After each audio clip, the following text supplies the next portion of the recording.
going to ask people if they could leave. We've got a lot of people who can't fit in, so we're going to try and do kind of 2 rounds so that the most people as possible can get involved in the launch.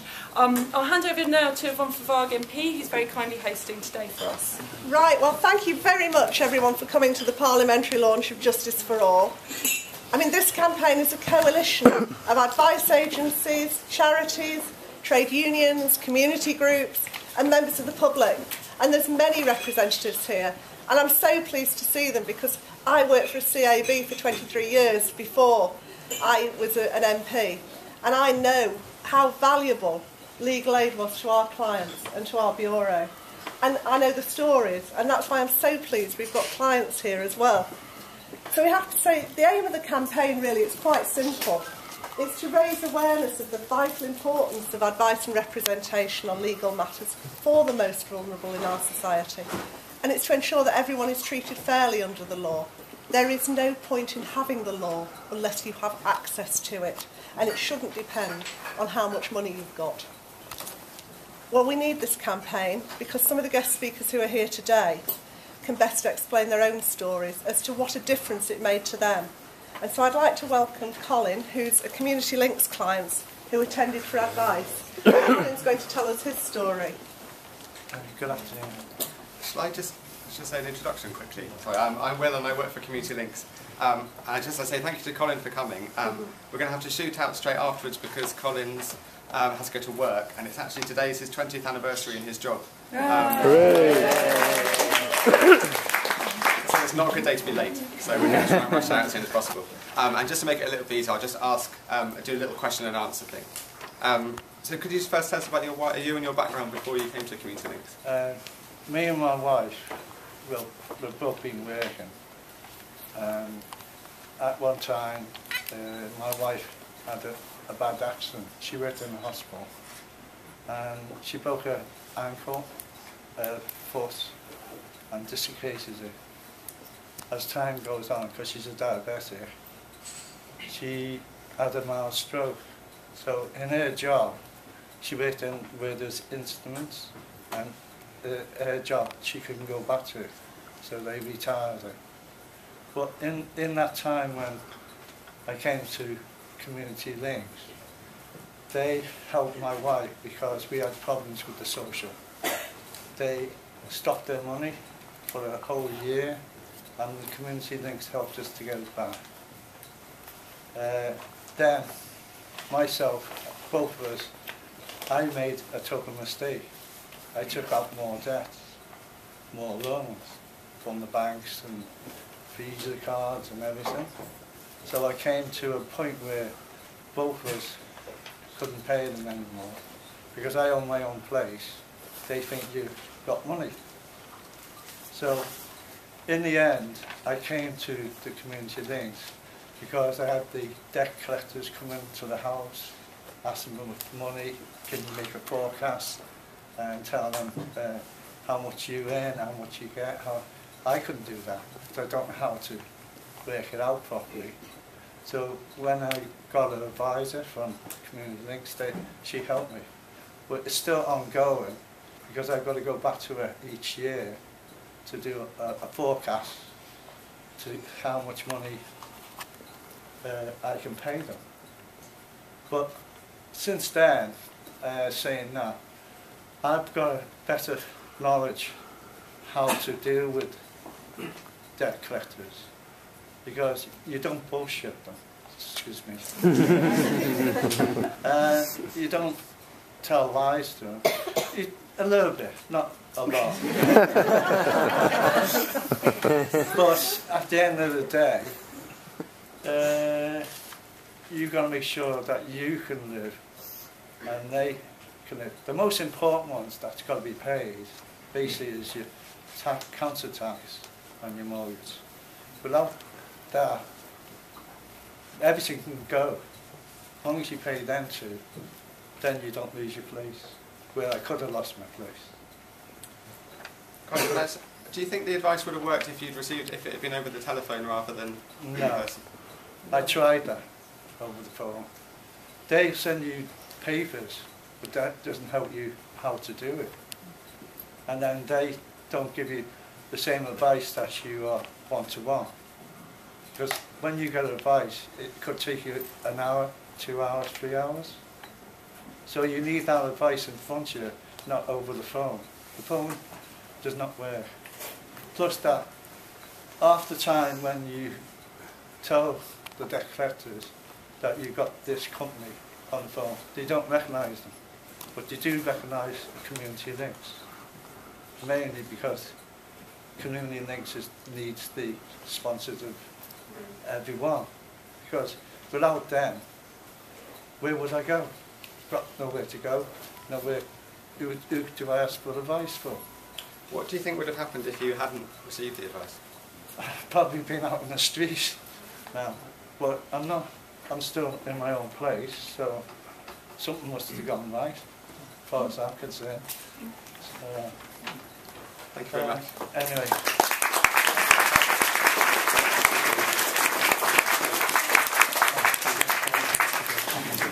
Well, thanks for that, Colin. Best of luck on your 20th anniversary of work. Just say it's not an uncommon story. I think everyone from any advice agency has heard stories like that. And dealing with people at crisis point when they're about to lose their home is not cost effective. And it's not effective in terms of simple human misery either. No, well, if you go into, I mean, if the people who are doing this now, if they haven't been in that situation, how will they know what to do? If they've got to put themselves in that situation where people have been into, then they can work it out. And people do not do it deliberately. It is usually an accident and something that happens. Well, that was one of the reasons why I got too much done. Well, thank you very much, Colin. Thank you. Patience, who's a law centre client, I'm afraid is ill today. So I'd like to introduce Deborah, who's a former client of Shelter, and her daughter Charlie, and they're going to tell us their story. Hello, my name's Debbie Pemberton. I'm here today to support Shelter because without them, neither myself or my daughter would be where we are today. We were both victims of domestic violence, and in a refuge we were homeless. After several months of getting nowhere, I decided to contact Shelter by visiting their offices, and action was taken immediately. So I'm a bit nervous. Taken immediately to getting us rehomed. They wrote letters, they sent emails, relentlessly on the phone to the council, and we were then immediately helped. I'm going to cry nearly, but I must emphasise that Shelter basically saved our lives. And without the legal aid, we don't have Shelter, we don't have all these other things. So they can't take it away from us. And I'm going over what I'm supposed to be saying. Since being rehoused from the refuge, we stayed in for approximately a year. I used Shelter again almost 2 years ago because we had problems with our neighbours. They harassed us, they forced me to get rid of my daughter's puppy, they tried to kick my door down, and the police had to be called. I then again went back to Shelter, who were quick on the case and helped us. And within a few months of them contacting them, we were rehoused and now are extremely happy. Shelter made this happen. You can't take Shelter's funds. You can't take the legal aid away. And people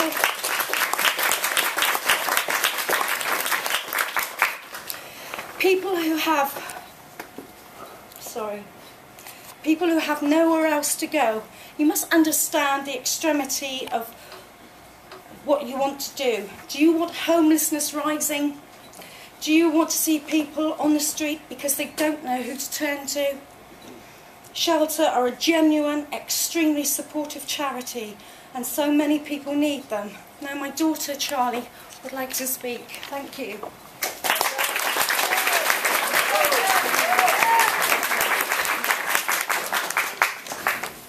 I was quite young when we moved into the refuge, but I still vividly remember everything Shelter has done for us. My mum made the right decision going to Shelter, and I know that my life would not be as good as it is now. I have a lovely home and go to an amazing school, and this is all thanks to shelter. It is reassuring to know that they are there if we need them, but now you want to take away their funds. It's not fair to do that. They help the homeless. I thought you wanted to get rid of homelessness. I want other people to get the help we got, to know there's hope. I know you need to make cuts, but not to shelter. Shelter are helping many people by giving people advice and getting them out of difficult situations, like us. They never turn anybody away. Now that you want to take away money from them, they may have to turn away a lot of genuine, needy people. I know that a lot of you wouldn't know what it's like to be homeless, not to have a room of your own. Shelter treats you like an individual, not just another homeless person. We are supporting Shelter because of personal experiences. We know what the circumstances are like when you haven't got a home to call yours. I'm asking you from the bottom of my heart, don't take away funds from legal aid. They need money too.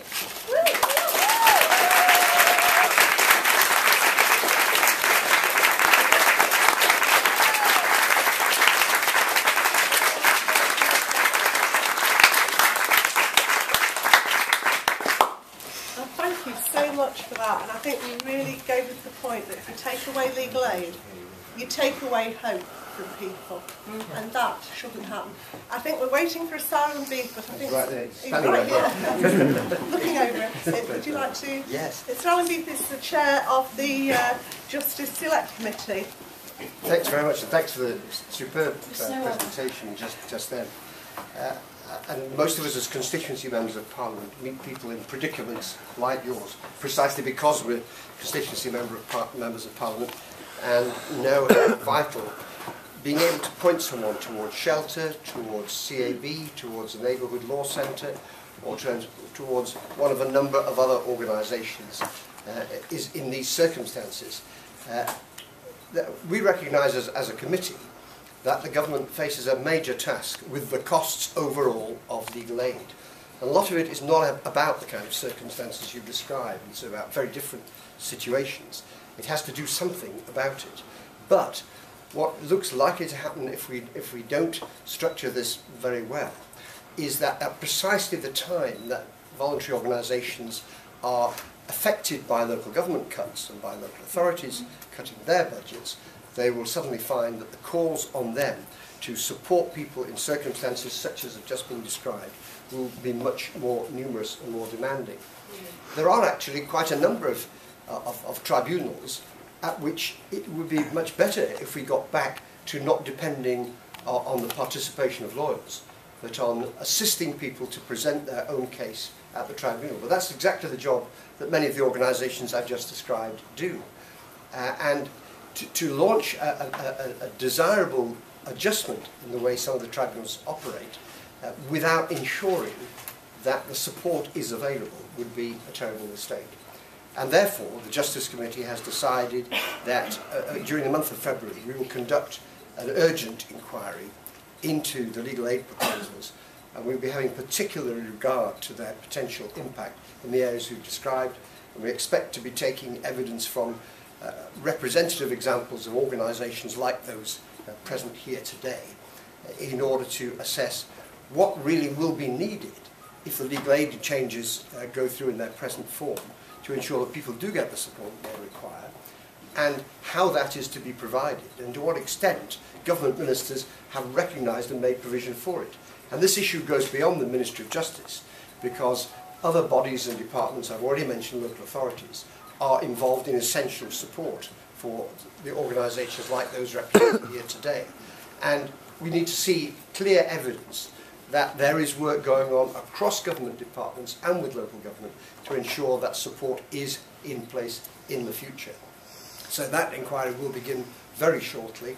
I think it reflects the concern of members of the committee that there's a real danger here to people in predicaments such as you have described. So we will do that work. I'm going to leave you very shortly, I'm afraid, to go back into the debate about post offices, who will also provide an important service to the local government. But thank you for coming here today. I hope you've been able to speak to your own members of Parliament and to underline that it isn't, you're not signing a blank cheque for the present and possible future cost of legal aid overall. What we're actually doing here is looking at the impact on the most vulnerable people and the need for support when having to present their case, whether it's their housing that's at stake, whether it's their welfare benefit that's at stake, whether it's any of the other things where people interacting with government can suddenly find that the system has worked against them and they have a case that needs to be presented. So good luck in convincing members of Parliament of the importance of the work you do, but I think you'll find a ready hearing, because there can't be many of us as members of Parliament who haven't offered the phone number of Shelter or CAB or Neighbourhood Law Centre or someone else to someone, because we know that that's where they can get help. Thanks very much.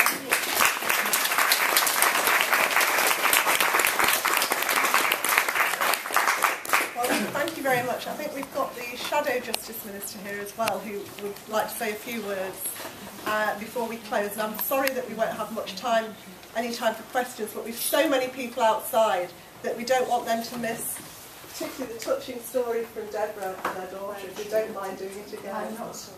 So if you wouldn't mind leaving and letting other people come in, I'll close it after Sadiq. Thanks, well, I'll keep my comments short. For those at the back, I am standing up, honest. Can I begin by congratulating Justice for All for launching today, and for organising today's lobby. I mean, Yvonne talked about how for many, many years she worked for the CAB. Before I was a Member of Parliament, I was a lawyer specialising in legal aid law, acting for the sort of clients that you've heard moving testimonies from. There are a number of MPs here, George Howarth, Karen Buck, Andy Slaughter.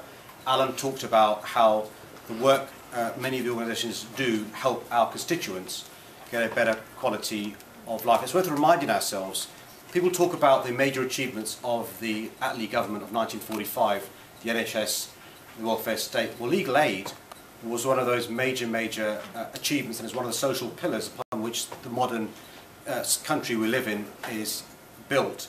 And many secular scholars, but also religious scholars, talk about how you judge a civilised society. One of the ways you judge it is how you treat your most vulnerable citizens who, for whatever reason, are in need of access to justice. And it is true, and Alan's right to remind us, that £2.1 billion is spent on legal aid, and there needs to be savings in part of the legal aid budget. But I say not in this area of law. I mean, social welfare, those who need welfare benefits advice, those who need housing advice, those who need debt advice, those who need advice who are victims of domestic violence, those who are vulnerable asylum seekers, these are the sorts of, those who may be excluded from school. These are the sort of people, if they have access to the right sort of advice, you save money in the long term. So there's an economic case as well as a human case to say this is not the area of law you should be cutting. And my nervousness, can I say this by way of ending, Yvonne, is my nervousness is this. There is an obvious reason, I think, why this is the cut that's been chosen to be made by this government. And it's not because they're heartless. It's because, frankly speaking, you shout the quietest. And I'm afraid the bar, the criminal bar, are far more effective at lobbying than you are. Yeah. And I say this as somebody who is heartbroken by the fact that some of the organisations I was involved in, whether it's LPAG, Legal Action Group, Justice, are now having to campaign for campaigns we thought were in the past. And what I say to you is congratulations for your launch today. Alan has given you the offer to help him in his select committee, and it's really important. The select committee didn't need to have this urgent inquiry. Alan's given me his credit as one of the number of MPs yesterday, a number of Labour MPs, Alan as well, who are searching questions of the Minister about the impact of his Green Paper. It's really important that you organise to give evidence to Alan's committee, so you can give the empirical evidence this government will need for us to make them do a U-turn.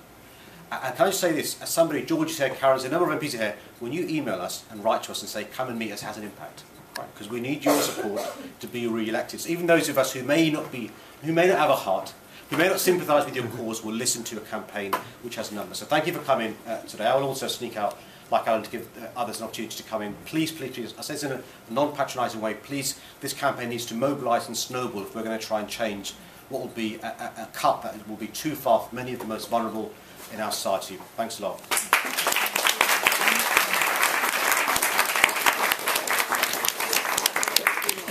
Right, finally, I would like to thank all of our speakers today. I know a lot of them have had to go, particularly Charlie for that really clear speech, and Deborah. And I think the individual stories have demonstrated really powerfully the value of the free independent advice. As I say, it's a really vital debate. It's a vital campaign because access to justice is being curtailed through reductions.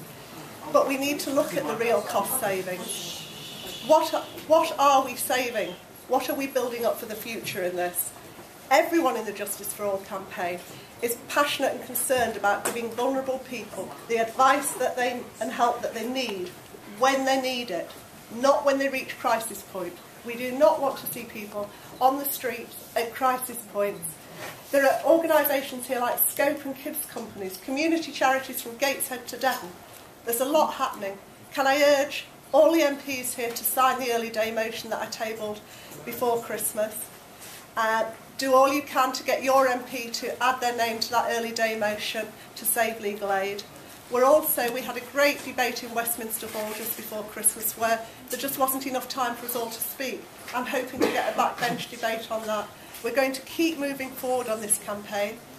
The All-Party Legal Aid Group have got a meeting on the 25th of January on who needs legal aid at 4 o'clock. Please urge your MP to come.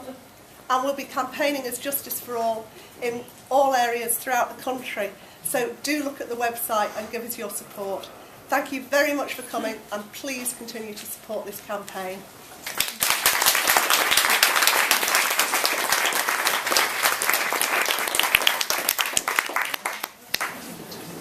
Okay guys, thanks very much for coming. If we could swap around, let more people get a backbench debate because at the Westminster Hall debate we had before Christmas, there were so many MPs there we couldn't all get in to speak.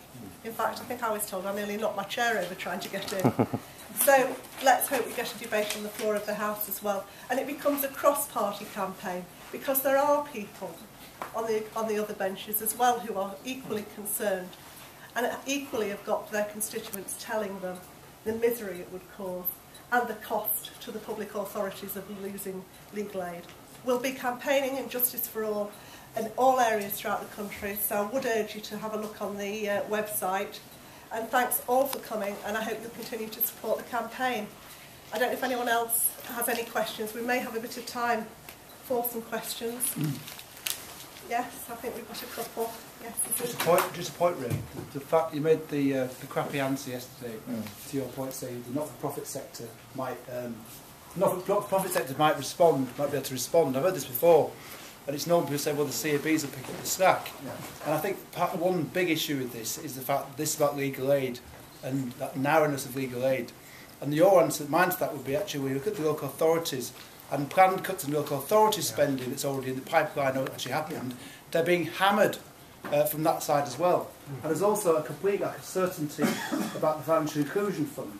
So 3 key layers of advice, funding for advice may go in one fell swoop. I think we've got to look at the local authority thing as well. I mean, this is vital, but it's got to be that broader context of advice through funding from local authorities as well as the legal aid pot. Absolutely can't separate it all. I mean, I'm an ex-CAB manager, so having seen my CAB now losing money from the PCT, legal aid and the local authority. I think Jeremy Corbyn... Yeah. Just very briefly, first of all, thanks everyone for being here. It's really impressive to see so many people at the previous meeting in room 14 upstairs last year and the numbers that have come today in lobbying. I passionately believe in legal aid. It's the principal access to justice, and if you deny people legal aid, you deny them access to justice, you end up with an even more divided society and a lot of people losing out very badly. I've just had a very good discussion with friends from Islington, from People's Rights and the Islington Law Centre, and one thought we had was the need to mobilise the people that use the legal aid service and use the CABs and use the advice agencies to feel they can do something to influence all this. And so what we're thinking of doing is having a sort of pro forma letter which would support the local submissions we're making in defence of legal aid. So it's a way of involving people at a much wider level, because I think all of us want to be able to stand up in the House when the consultation period is concluded to say that we are supported by X thousand people from our borough or our community on this, because we've got to catch the public imagination on this. If this cut goes through, legal aid is denied, advice agencies cut, advice agencies closed, how many people end up homeless, how many children end up in care as a result of it, how many children who should be in school end up not being in school, how many people simply can't get into court because some evil landlord has thrown them out and nobody was bothered to defend or support them or protect them, which is really what the system ought to be able to do. So it's up to us to mobilise in a very good way as much public opinion as we can. Well done for being here.